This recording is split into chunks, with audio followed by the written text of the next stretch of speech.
The Iranian president's visit had already been postponed at least twice, but by the time he arrived in Türkiye, the conflict in Gaza was dominating the agenda. The meeting was essentially held to evaluate all aspects of Türkiye-Iran relations. But the two leaders spent a lot of time talking about how to stop the fighting.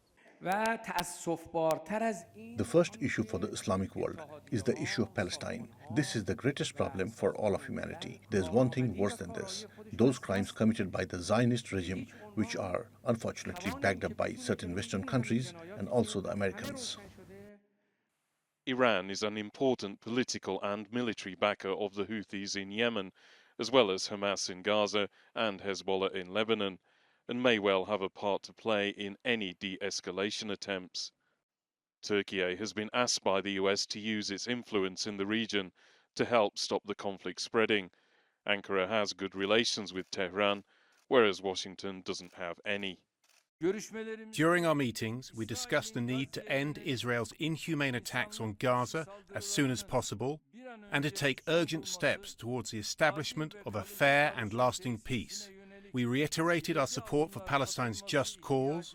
We renewed our determination to continue our cooperation on this.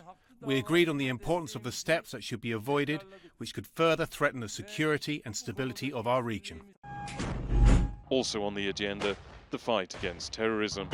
The Turkish president stressing the importance of Iran's support in dealing with the PKK and the YPG, which has been a source of friction between the neighbouring states in the past.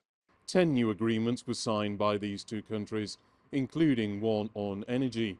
Iran is already a major supplier of gas and oil to Türkiye, and it seems like they want to improve cooperation further. But of all the issues discussed at this high-level meeting, it was still Gaza that dominated. Andrew Hopkins, TRT World, Ankara.